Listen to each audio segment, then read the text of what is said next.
Bit of a weird video that I don't usually do or react to, but I'm trying to do some more fun stuff. Why the 2010s look like that? I think he's referring to memes and why they're so fucking bananas by Excrement. And what better way to this than playing a new Minecraft? It's called Prominence 2.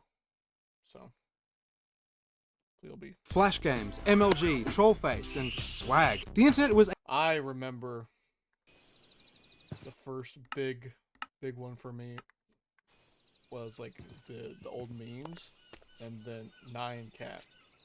That's what I remember.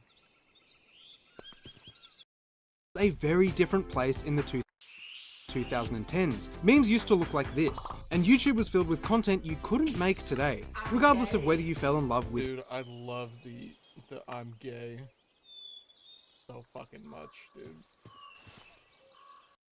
I used to, so I was in high school when I would like do that shit, and I felt empowered doing that stupid shit, honestly.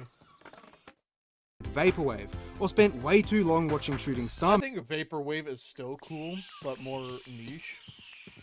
Dude, Shooting Star, I don't think has died, honestly. Memes, you might be wondering where all of this went, and what it even was. So, Yeah, as things get stranger and stranger, we'll dig into the 2010s to try and find out why. Well, I think a big one is internet, like, now internet culture, like, is actually, like, becoming a thing. And so, now it's be funny, have some hoo-has, and junk like that. So now you can actually, like, there's sub-communities and so on and so forth. Like, people are actually starting to make names for themselves, and I don't know. But I feel like this is where people have started to, like, actually get a grip of the internet. And so people can actually, like, do what they want to do. Like, ASDF movie. Classics. Can't beat it. Just like PewDiePie funny montages.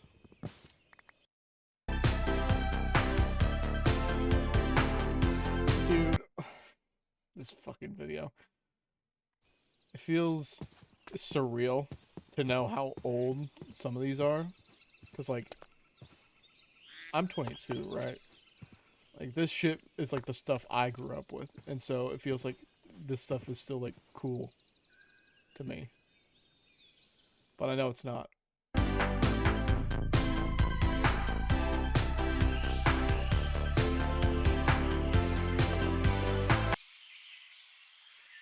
I swear I'm getting like a Jimmy Neutron brain blast looking at all this.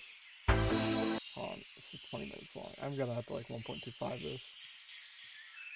1.5 it. MLG no scope. Mom, get the camera. It's 2024 and everything has a name, including this visual style from the early 10s. Known as Internet Awesome Source, it was most prevalent. That's a badass name, dude. Went from 2008 to 2016. There's a suspicious correlation between the popularity of the word epic and the use of images like these. Yeah, but I mean, I think that's before like really edgy humor became like a thing. So we could do like kind of cringe, but kind of like cool because it was just internet type of stuff. So I mean, I think we were allowed to be kind of cringe, but still like kind of cool, you know? Because it was cringe, but everyone was doing it, so that means it wasn't cringe, right? Oh, I have an epic wooden axe. What does that mean? It's because I made these? Okay. These common elements were rainbows, cats, dinosaurs, unicorns, and lasers. I still see people, like, in their 30s with these shirts, if that says anything. People were obsessed with lasers. Outside of memes and GIFs, this aesthetic could be seen all over the internet. The intro of Uncle Grandpa is a good example, showing him riding a tiger propelled by rainbows. It was also used in games, with Robot Unicorn Attack from 2010 exemplifying the style. Other instances can be found in PewDiePie's Tuber Simulator. Tuber Simulator, low-key, like, good game. In minigames like Puggle and Techno Kitten Adventure. That's where I learn all my YouTube secrets. That's why I have 31 subs. Browsing YouTube in 2011, you might have even seen Le Internet Medley, which boasted over 40 memes in one song. With the flying yarn cats and rainbow puke, there isn't much more you could ask for. But anyway, why was this kind of humour and style so popular? While a lot of these were ironic, rainbows and unicorns formed the comedic basis of too many memes to count. Yeah, all of them were ironic. Oh no, not the Rebecca Black Friday. I don't know this. Nine kind of know that one. Twin Talking Babies don't know that. Jack Sparrow I don't know that either. I'll turn it down just a little bit. Cat was close to the top of the most viewed videos in 2011, making it a cultural phenomenon. This, and the popularity of things like shooting stars, influenced the fascination with combining explosions and lasers to make the most epic image possible. To truly appreciate this, you've got to understand that at the time, random equaled funny, coupling a mythical, peaceful creature like a True. unicorn. Listen, man, my humor has evolved over time, but dude, I always like random still is kind of funny. I'm not gonna lie, but that's me like being kind of old. Unfortunately, like I'm just kind of I'm kind of a boomer like that. With destruction and chaos didn't only look cool, it was unexpected and therefore humorous. This and the Yeah. popularity of My Little Pony are big reasons videos like pink fluffy unicorns dancing Don't put Christian on my fucking. on rainbows have tens of millions of views. If we look at some other trends from around 2011, this begins to make a bit more sense. With social media on the rise, it was easier to make and share clips to a wider range of people. The idea of trolling was also gaining traction, meaning that humor often Oh yeah, leaned trolling was massive, dude. The biggest trolling video I remember, like vividly remembering, is the my girlfriend got pregnant on like Xbox Live or whatever, where like the dude was playing Call of Duty and his girlfriend or whatever is like, I'm pregnant and it's yours type shit like over the mic while he's like fucking hitting those scopes and shit. Like it was bananas. Like that's the shit I remember. I don't know, man. Trolling, and I remember Unstoppable Luck for Minecraft trolling because he was like a big guy for Minecraft trolling. So good. I loved Unstoppable Luck growing up, but now that's kind of worn off to me, and I just don't find it as funny. I mean, I don't find it like I've just seen the meme so many times before, so to me it means kind of just nothing nowadays. It's kind of unfortunate because it kind of just lost the novelty of like just like trolling like 10-year-olds every day. So I mean, I kind of get it. into the absurd and confusing. Naturally, Awesome Sauce perfectly slots into this landscape, with its use of random combinations and niche internet memes. Are you? Mom, If get you never that had grandma. XX_ as part of your username, I don't think I ever did. I don't think I ever had XX_ under mine. My name did go through some changes, though. A lot of changes. That's okay. But change is good. Change is a good thing. What is this? Salt? Mossy. This is a good, like, Minecraft pack. I'm a big fan of it. It definitely does feel very, fantasy-esque. you were doing something wrong. The brain rot of today pales in comparison to the content juggernaut that was MLG. You might have watched MLG Pepper I don't think that's brain rot, but, like, looking back, like, in retrospect, oh no, it totally is.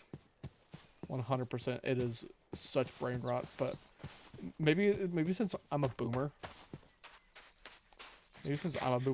I actually like understand. I understand the brain rot, so maybe like 7-year-olds like understand everything Skibidi Toilet, right? But maybe that's just like the mark of the beast or some shit, like the mark of the generation, you know, of them knowing their brain rot.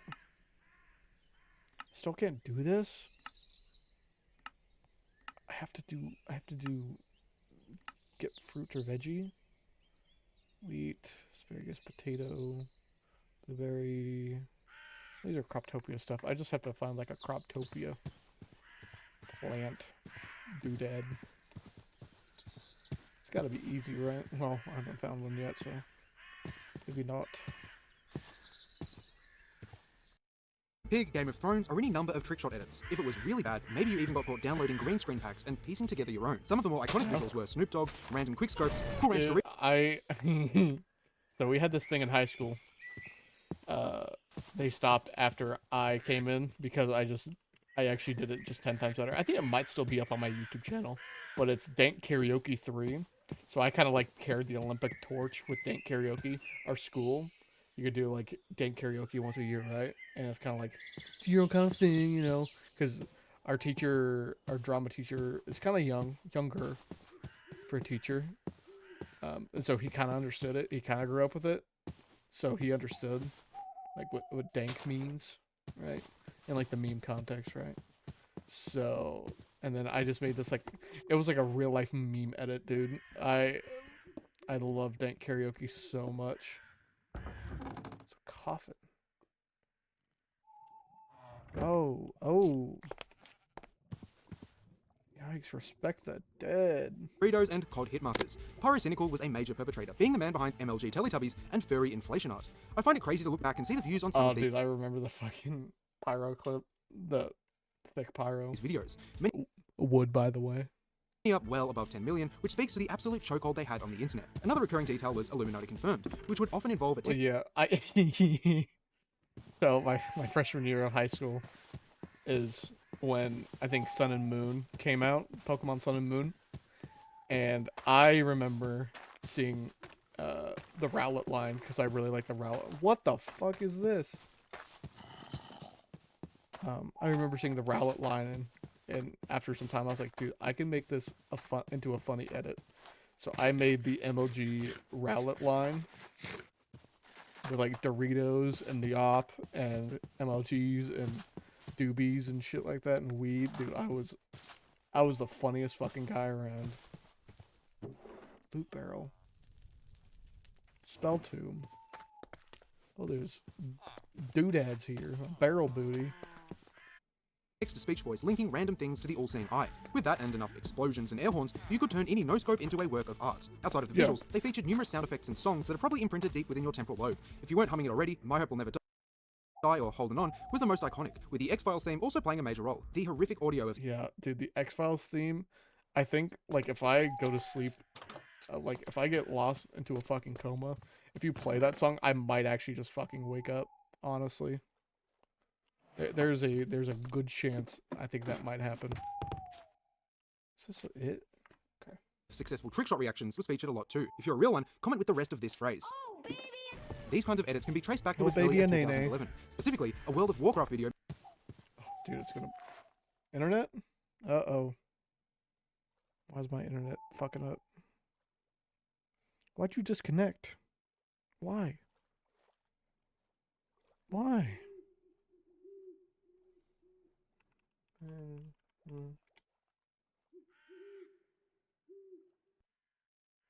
Let's try this again.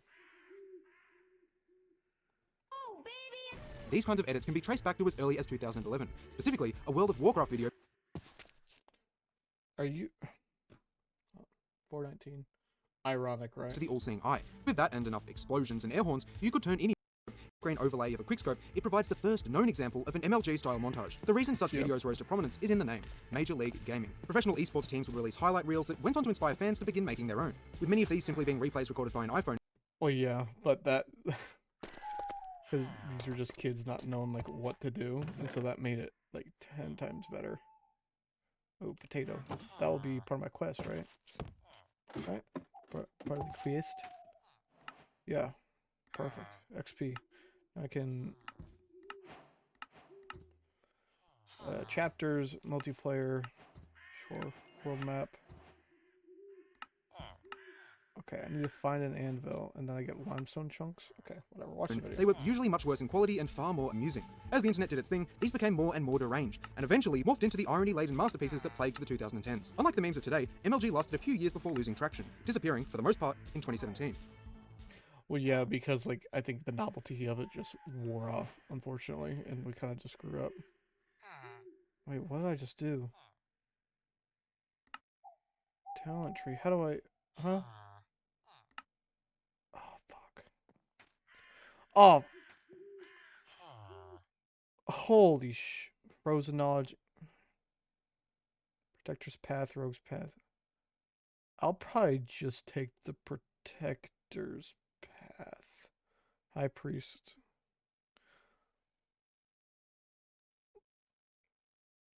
What the fuck? I could go into like fire, ice. I think I'll probably take the protector's path though. Honestly, I have 0 points.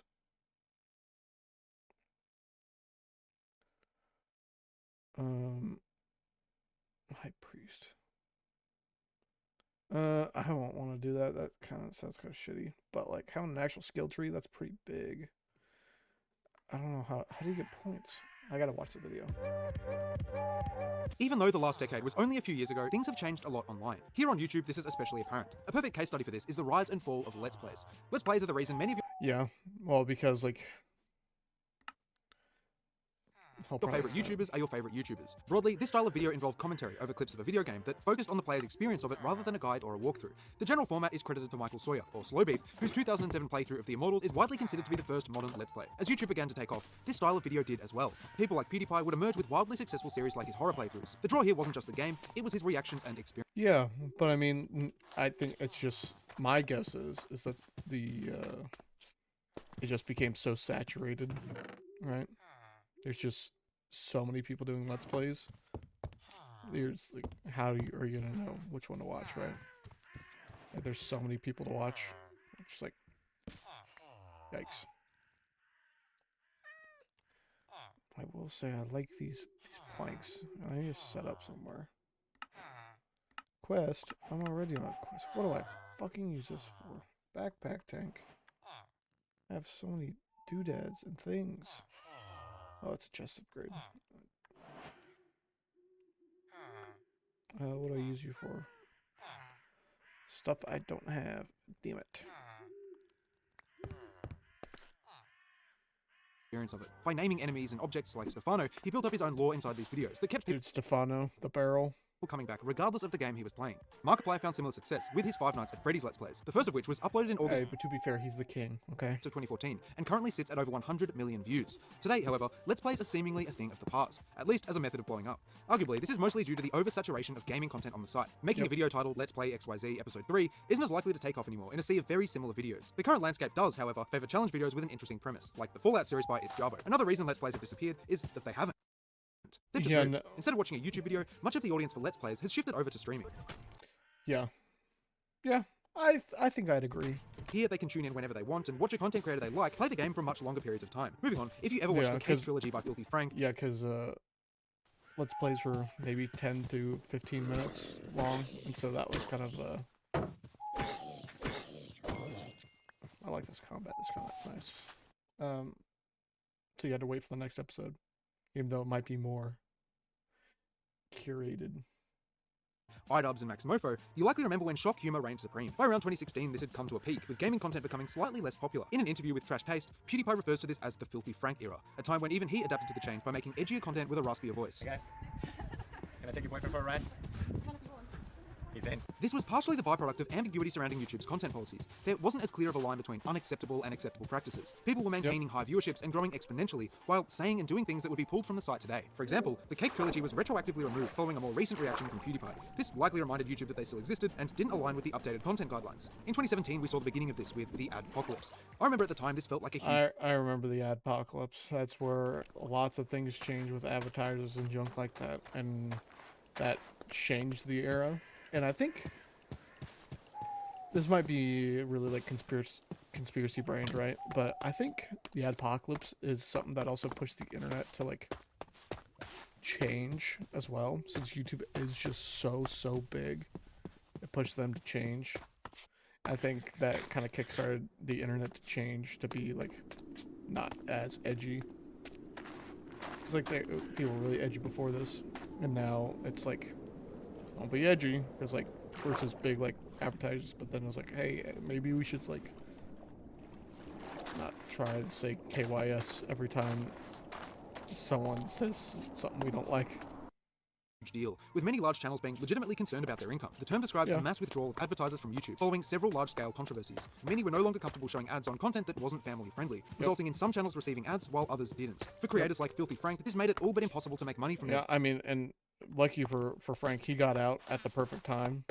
I mean, he was probably on his way out, realistically, but this was the perfect like scapegoat for him to leave. It was probably good that he left when he did, because it probably wasn't long before like his drug addiction probably would have taken him away anyway, off this earth. Videos. This meant that there was less incentive to make edgy, humorous content, and it quickly declined in popularity. Some of these YouTubers adapted and continue to thrive on YouTube today. Others, like Frank, haven't been seen since 2017. I have, however, found an artist called Joji who sounds strangely similar to Pinko.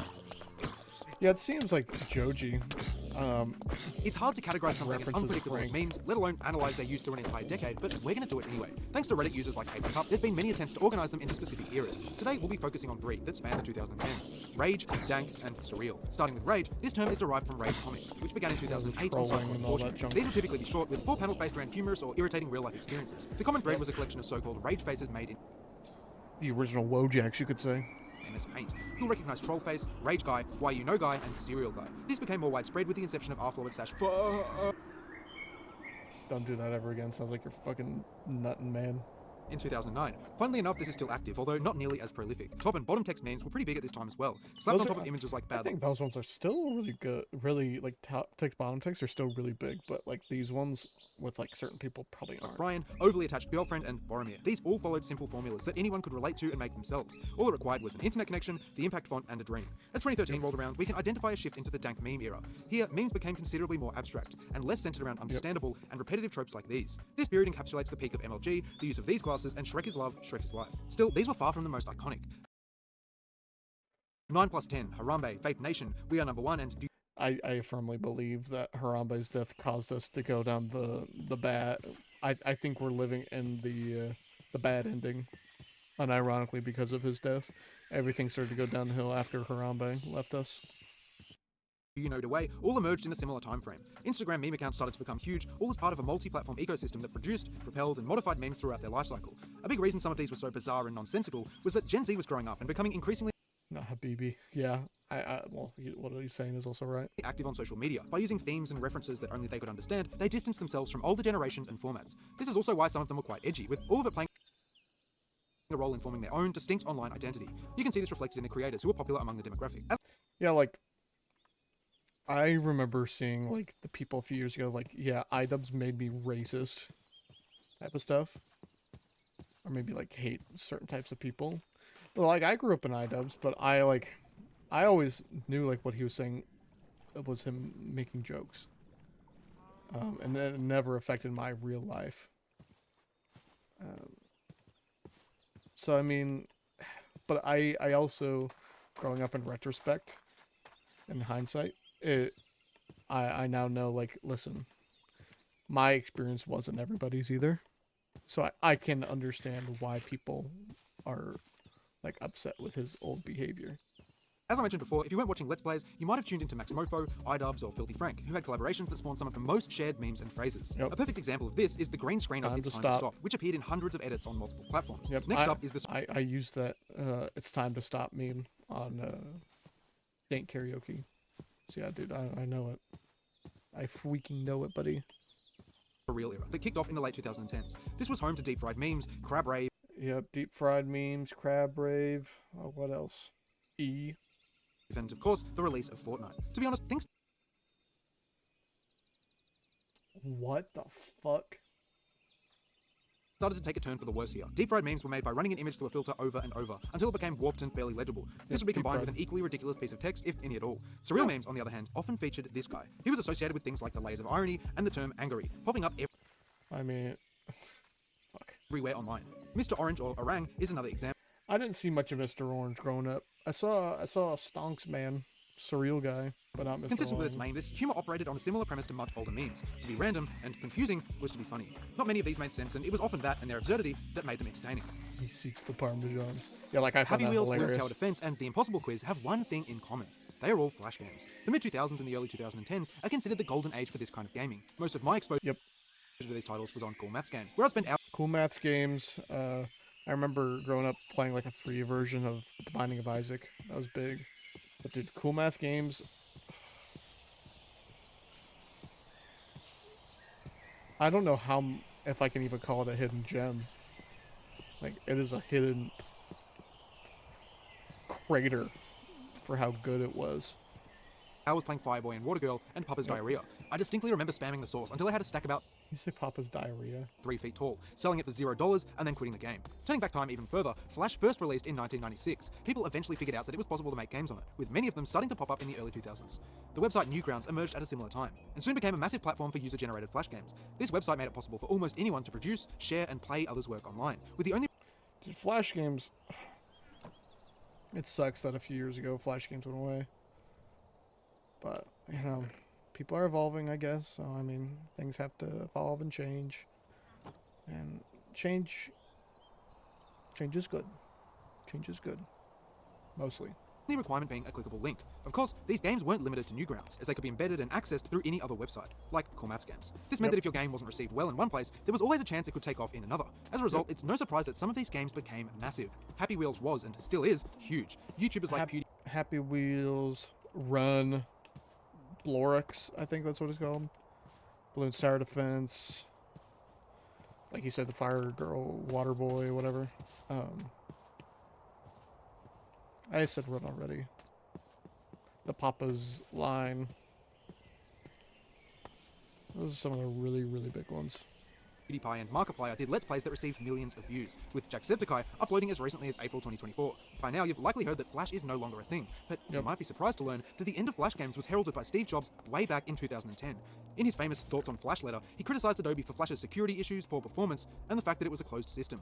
This meant that Apple would have less control over the software and any bug fixes, being one of the main reasons they refused to support it on iOS. God damn it, Steve Jobs. As the years passed and things like HTML5 rose to prominence and offered more security, Flash sped towards the inevitable. Soon enough, Adobe announced its end of life in 2017, and Flash took its last breath in 2020. Thankfully, many of these games were preserved. Yeah, but I know you can still play like Cool Math and junk like that, which is good. But I mean, I think it was a shame that like Flash is just made to die. Even though I think Flash is like a really big part of like internet history that should be like conserved. So I mean, I think the option should still be there, but you know, I'm not Beef Bob's. And it's entirely possible to still play them. This isn't to say, however, that thousands weren't lost to time. Yep.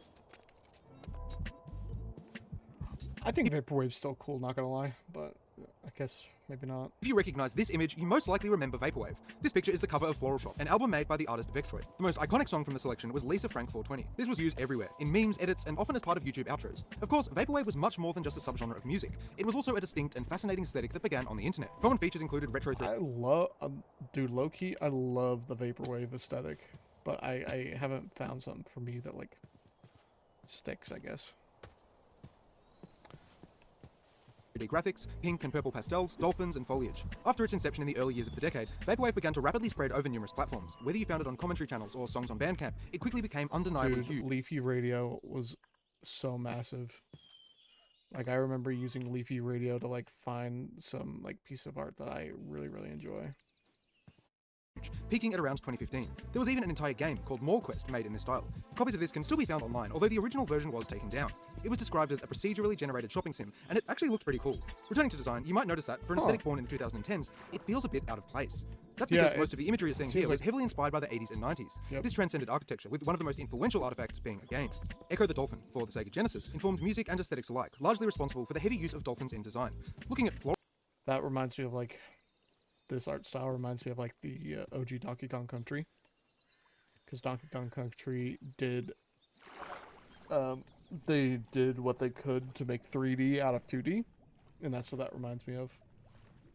That's why I find also Donkey Kong... Floral Shop. One of the songs is even named after this title. If you were big on Vaporwave in the 2010s, there's a good chance you recall some of its numerous subgenres. I've mentioned this before, but one of my personal favorites is Mallsoft. Being quite liminal, this would pair shops and plazas with subtle edits to bring out their color. Another recognizable style is Synthwave. While sharing similar elements to Vaporwave, it's actually an entirely separate aesthetic. Where it celebrates the neon colors and media from the 80s, Wait, it is? Vaporwave presents a more satirical and at times political reflection of the 80s and 90s. Synthwave is responsible for all of the backgrounds you had that looked like this. Endless grids, cityscapes, and cars. I don't remember how many times I put on one of these videos, but it was definitely more than once. Anyway. Many times. Dude, okay, so it's not Vaporwave, it's Synthwave that I really enjoy. Okay, got it. Synthwave is the stuff I really enjoy. I'm learning things, and it's not Unlike just other memes. aesthetics in this video, Vaporwave and Synthwave are still active in smaller online communities. While they are far from their previous position in the mainstream, you can still find new releases if you know where to look. That looked like a white blade. You either have Dude, it or Swag Money YOLO? Dude, make like the Smosh intro and shut up already. you don't, but if you're subscribed, you definitely do. Swag, in this context, described a style of fashion that was very popular in the early 2010s. While the word itself had been around for years before, pieces like You're a Jerk by the New Boys jump-started this new manifestation, which continued for a couple years in the form of music and clothing. To be swagged out involved flat brim caps with the brim intact, racks spent on clothes and more hats, and your front and... Dude, not the Obey. It's gonna pull up like the Thrasher merch. back labelled with Obey draped in knickknacks. These caps were often Oh, is Supreme gonna brought be down there to cover too? your eyes in photos, which would then be put through the first filter available on Instagram or Tumblr. People don't really use these anymore when posting, but good lord were they popular back then. Scroll down far enough through anyone's account, without liking anything of course, and you'll find a world of yellow, grainy filters and vignettes. Shutter shades were also pretty big at the time, with people like Kanye frequently wearing them. Anyway, swag was boosted a I long don't way. remember Shutter Shades growing up. Where'd those fucking claws go? I was just using them. Am I stupid? Damn it. By artists like Lil B, who posted the song I Own Swag in 2012. The term, then, was rapidly becoming widespread, in tandem with the production of too many ridiculous caps to count. This entire trend produced some of the most bizarre and Gengar iconic fits cat. of the 21st century. Zendaya had some absolutely diabolical drip, and Justin Bieber was straight up malicious. Halfway through the decade, swag started to slow down, and massive Obey caps became less and less desirable. The word itself evolved to become more ironic, and was largely replaced by words like drip among younger generations. Yeah, and what the fuck is this? I think and drip is still used plenty. I use drip. By 2013, the use of what is now known as Fruitiger Aero had largely vanished. For a What time is after its that? decline, a similar aesthetic became more popular in corporate design. This is referred to as Fruitiger Metro. You might have seen it on your Xbox 360, CDs, or Oh. textbooks. At the time, Okay. this style marked the beginning of more flat and minimalist approaches to UI. After all, it gets its name from the Metro design language created by Microsoft. This emphasized simple geometric patterns and shapes, absent of the glossy 3D look of the past. Windows 8 is a prime example of this, with its colorful selection of tiles and icons. The aesthetic is also known as flat Fruitiger Aero, as it shares a lot of the same imagery, but without the Yeah, I remember, what was it? Microsoft 9 used it on those like laptop, it's like foldable laptop type of deals. Cause I remember something like this, like 2016, 2017, vaguely. depth and glossiness. When looking at these designs, you'll notice the prevalence of speakers, dancing silhouettes, and swirls of color. It was pretty much the stock choice for Oh, making yeah, the it was product Just appear more Dance. interesting than it actually was. By slapping it on a CD or a poster, you could quickly add some vibrancy and energy. Much like Vaporwave, even it can be divided into smaller, equally recognizable categories. For example, Funky Metro, centered around instruments, DJs, and dancing, is a lot different to Grungy Metro, which relates to scene and darker colors. Outside of its Dude, classification, that's Domo. you can spot Fruitiger Metro in a bunch of advertisements. This one for Nickelodeon is an interesting example, showing Jack Black amidst bright splashes of color. I wonder if this Jack Black would look at Jack Black of the current day and be like, dude, why are you Steve Minecraft? Going as far back as 2004, we can find some of its earlier appearances, like the ad shown here. You'll notice that, much like Fruitiger Aero, nature still played a big role in these designs. When shown alongside Yeah. technology, this was likely done to help it appear less intimidating and more accessible. By animating things like plants and dolphins, devices could feel less alien and more familiar. The use of this style today has been overwhelmingly shelved in favor of minimalism, meaning it kind of served as a transitional period. I don't know how I feel about minimalism compared to like that art style. But I also really like vibrancy. I want to know what these are. But I also don't want to go in it because, oh my god, that's a... Did I just find a dead body in the suicide forest? Can this be used for anything?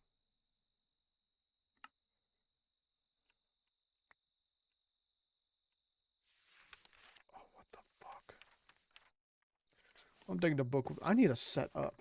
Period between the maximalist aesthetics of the 2000s and the flat designs of today. Looking at other videos we've done on this channel on the 90s and the 2000s, you can make out clear, long-lasting, and distinct aesthetic styles. A lot of these were used by corporations to make technology appear advanced and exciting, hinged on an almost fantastical anticipation for the future. By the Yeah. 2010s, this future was well underway, and with it, the internet. If you weren't logged in at the start of the decade, you definitely were before the end, and I know this because you're watching this video. The number of people who are online Dude, I see my dad and I see like what he's like his music taste, right? Because he's stuck in the 80s. Then I had like an epiphany like a few months ago. I was like, holy shit, I'm just like him. Because I listened to like 2010 to through 2012, 2014 music constantly. Like,